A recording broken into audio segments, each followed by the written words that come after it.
حضرت ابن الجوزی رحمۃ اللہ علیہ فرماتے ہیں کہ ایک درویش تھے، حضرت ابو ہاشم ان کا نام تھا۔ کہتے ہیں بڑی مجبوری تھی، مجھے کہیں جانا تھا تو کشتی نہیں مل رہی تھی۔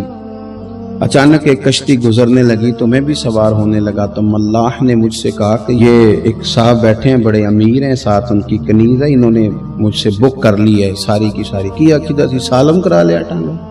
وہ ساری کی ساری بک کر لی ہے، تو میں تو کسی کو نہیں بٹھا سکتا۔ تو وہ جو صاحب بیٹھے تھے بڑے سیٹھ آدمی تھے، کہنے لگے میاں آپ کسی اور کشتی میں، اور جو ان کی کنیز تھی نا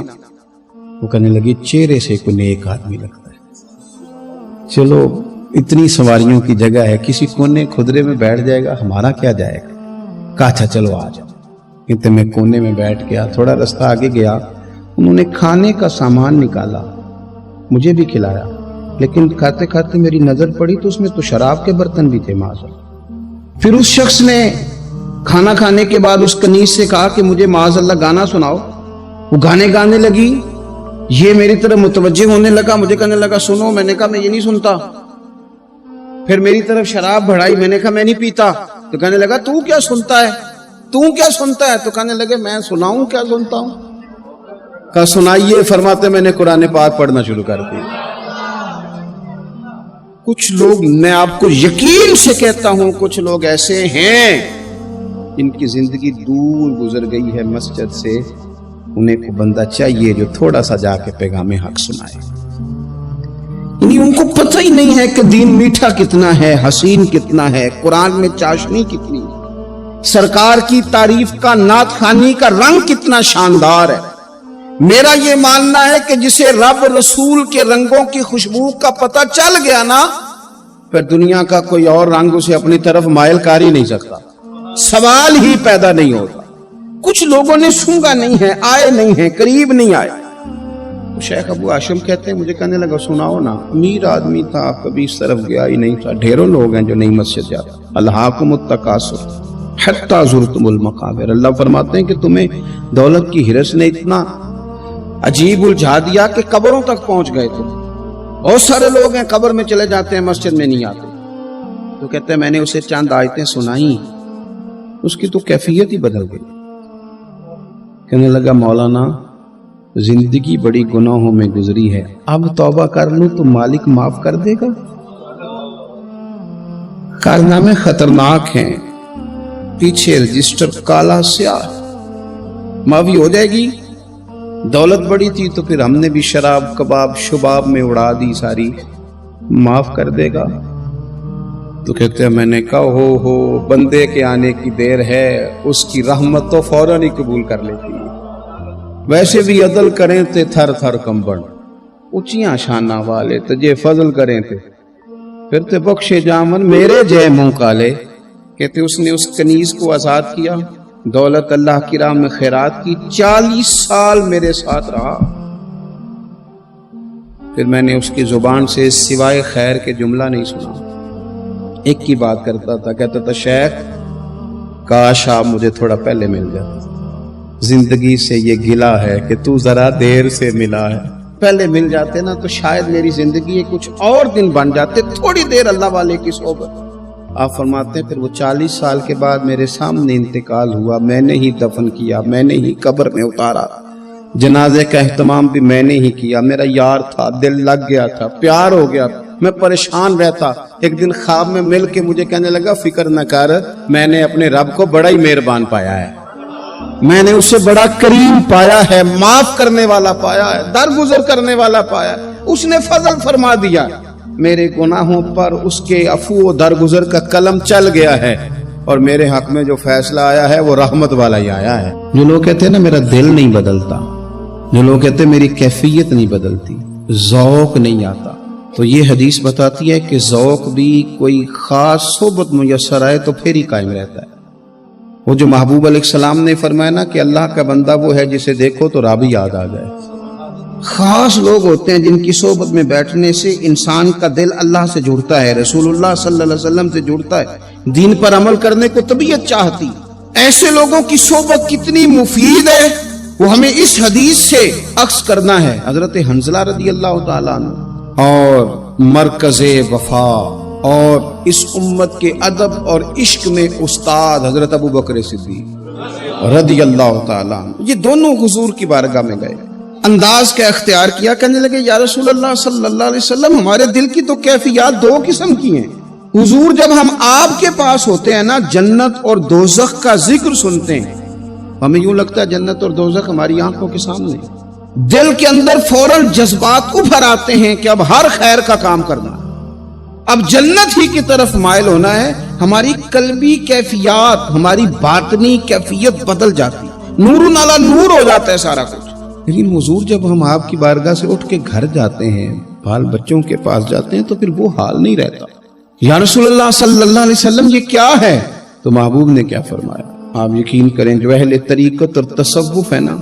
یہاں ان کی روحیں مچل جاتی ہیں۔ حضور فرمانے لگے حالت ایک طرح کی نہیں رہتی، ہاں اگر تمہاری وہی حالت رہے جو تمہاری میرے پاس ہوتی ہے، اگر کیفیت باطنیہ وہی رہے جو میری بارگاہ میں ہوتی ہے، تو فرمایا تم بستروں میں موجود ہو اور فرشتے آ کے تم سے سلام کریں، تم ابھی رستوں میں ہو اور فرشتے تم سے ملاقات کریں، اگر تمہاری کیفیت وہ بن جائے جو یہاں ہوتی ہے، اگر تم اسی پر جم جاؤ وہی حالت ہو جائے، تو پھر تو فرشتے گویا آئیں تمہاری زیارت کے لیے، تمہاری ملاقات کے لیے فرشتے آئیں۔ اگر کیفیات بدل جائیں کسی اللہ کے بندے کی بارگاہ میں بیٹھ کر، تو پھر اس کیفیت کو برقرار رکھنے کی کوشش کی جائے، اگرچہ حضور نے فرما دیا کہ کیفیات ایک جیسی نہیں رہتی، اور چلو میرے بھائی تھوڑی دیر کے لیے ہی صحیح، جتنی صحبت میسر آئے، شاید اسی لیے امام اعظم ابو حنیفہ رحمۃ اللہ علیہ کی عمر 60 سال سے زیادہ تھی، تو کسی نے پوچھا حضور کتنی عمر ہے؟ فرمایا عمر ہے 3 سال۔ حضرت آپ تو علم، عمل، روحانیت، معرفت کے شاہ سوار ہیں، تو ساری داڑھی سفید اور آپ کہہ رہے ہیں 3 سال۔ فرمانے لگے عمر وہی 3 سال ہے جو امام جعفر صادق کی خدمت میں گزر گئی، وہ کیفیات جو ان کی بارگاہ میں رہتی تھیں، وہ انداز جو ان کی بارگاہ میں رہتا تھا، جو ان کے پاس ہوتا تھا، وہ پھر کہیں اور میسر ہر مشکل دی کنجی یارو ہاتھ مرداں دے آئی، اور مرد نظر کرے جس ویلے، اوئے ہوئے مرد نظر کرے جس ویلے، مرد نظر کرے جس ویلے، پھر مشکل رہے نہ کائی۔ وہ جو کیفیات ہے نا اس وقت کی، کوئی رب کا بندہ ملے اور انسان اس کی صحبت میں بیٹھ کے اپنے رب کو یاد کرے، رسول کریم کی محبت میں مچلے، تو پھر وہ لمحے اتنے قیمتی ہیں کہ وہ زندگی سنوارنے کے لیے کافی ہو سکتے ہیں۔ ایک صحابی تھے، نبی پاک صلی اللہ علیہ وسلم ایک جہاد پہ گئے تو وہ صحابی آئے، کالا کلوٹا رنگ، اور کچھ بیمار تھے تو جسم سے بدبو بھی آتی تھی، میرا روپ بھی نہیں تے میرا رنگ بھی نہیں، مینو یار منان دا ٹنگ بھی نہیں، بکریاں چرایا کرتے تھے۔ تو کسی نے کہا کہ وہ محبوب آئے ہوئے ہیں جو اعلان نبوت کرتے ہیں، تو کہتے میں اپنی بکریاں لے کے اس طرف آ گیا جہاں محبوب تھے، جب میں پہنچا تو اللہ کے رسول ایک چھوٹی سی پہاڑی تھی اس پہ بیٹھے تھے، میں دور کھڑا ہو گیا، میں نے کہا آپ ہیں وہ جو کہتے ہیں میں اللہ کا رسول ہوں؟ تو کہتے ہیں محبوب نے فرمایا دور کیوں کھڑے ہو، نیڑے آؤ میں بتاتا ہوں میں ہی اللہ کا رسول ہوں۔ تو کہتے ہیں میں نے کہا نہیں، میرے جسم سے بدبو آتی ہے، مجھے تو میرے اپنے پاس نہیں بٹھاتے، پسینہ آتا ہے تو بدبو نکلتی ہے، حضور میں نہیں قریب آتا۔ کہتے ہیں محبوب اٹھ کے کھڑے ہوئے،